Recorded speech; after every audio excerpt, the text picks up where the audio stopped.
நரகத்திற்கு மேல் ஒரு பாலம். அந்த பாலத்தை கடந்துதான் எல்லோரும் சொர்க்கம் செல்ல வேண்டிய நிலை.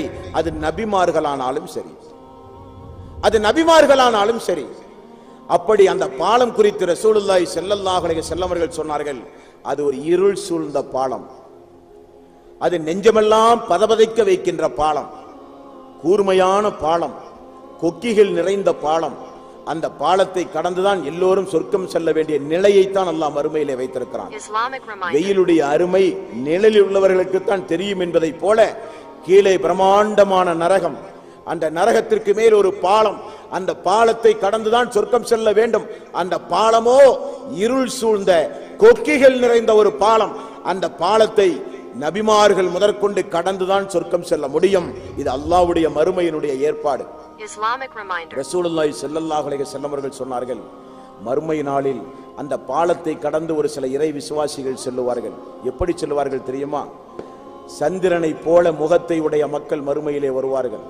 கண் சிமிட்டும் நேரத்திற்குள் அந்த பாலத்தை கடப்பார்கள். ஒரு சில மக்கள் வேகமாக வீசுகின்ற காற்றினுடைய வேகத்தை காட்டிலும் அந்த பாலத்தை கடப்பார்கள். ஒரு சில மக்கள் வேகமாக செல்லுகிற குதிரையினுடைய வேகத்தில் அந்த பாலத்தை கடப்பார்கள்.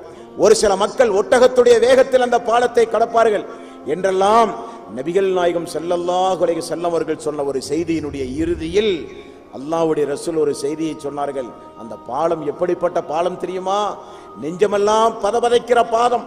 ஆகவே நபிமார்கள் அந்த பாலத்தை கடக்கும் பொழுது, சாதாரண மக்கள் அல்ல, நபிமார்கள் அந்த பாலத்தை கடக்கும் பொழுது அல்லாஹும்ம சல்லிம், அல்லாஹும்ம சல்லிம், அல்லாஹும்ம சல்லிம், அல்லாஹுவே எங்களை காப்பாற்று, அல்லாஹுவே எங்களை காப்பாற்று, அல்லாஹுவே எங்களை காப்பாற்று. நபிமார்களுடைய துவா. இந்த துவா ஓதிதான் அந்த நபிமார்கள் எல்லாம் அந்த பாலத்தை கடந்து செல்ல வேண்டிய நிலை. அல்லாஹ் என்ன செய்கிறான் பாருங்கள், அல்லாஹ் என்ன செய்கிறான் பாருங்கள். அறியாமையில் வாழ்ந்து கொண்டிருந்த மக்கள் எல்லாம் பிரகாசத்தை நோக்கி, இஸ்லாத்தை நோக்கி அடியெடுத்து வைத்து இஸ்லாத்திலேயே வாழ்ந்து அந்த பிரகாசத்திலேயே மரணித்தார்கள் பாருங்கள். அவர்களுக்கு மட்டும் அல்லாஹு தஆலா மறுமை நாளில் கொஞ்சம் விசேஷமாக ஒளியை கொடுப்பானாம். கொஞ்சம் விசேஷமாக அல்லாஹ் ரப்பல் ஆலமீன் ஒளியை கொடுக்கிறான். 57வது அத்தியாயத்தின் 12வது வசனம், யௌம தரல் முஃமினீன வல் முஃமினாத் யஸ்ஆ நூருஹும் பைன ஐதீஹிம்.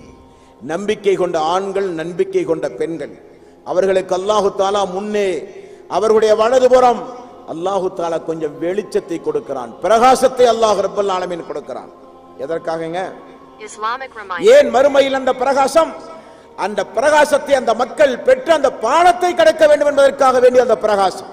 காரணம், அந்த பாலம் இருள் சூழ்ந்த பாலம், வெளிச்சம் கிடையாது. அந்த பிரகாசம் இறை விசுவாசிகளுக்கு மட்டும் அல்லாஹ் ரப்பல் ஆலமீன் கொடுக்கிறான். அல்லாஹ் திருக்குர்ஆனிலே சொல்கிறான், நம்பிக்கை கொண்ட ஆண்களுக்கும் பெண்களுக்கும் ஒரு ஒளியை அல்லாஹ் கொடுப்பான், அவருடைய முன்னேயும் வலதுபுறமும் அந்த ஒளி வீசும் என்று அல்லாஹ் சொல்லுகிறானே. அந்த பிரகாசத்தை வேண்டி நபிகள் நாயகம் ஸல்லல்லாஹு அலைஹி வஸல்லம் அவர்களுக்கு அருளப்பட்ட திருக்குர்ஆனில் 66வது அத்தியாயத்தின் 8வது வசனத்தில் அல்லாஹ் சொல்லுகிறான், யௌம லா யுஹ்ஸில்லாஹு நபிய்ய வல்லதீன ஆமனூ மஅஹு நூருஹும் யஸ்ஆ பைன ஐதீஹிம் வ பி ஐமானிஹிம். Islamic reminder.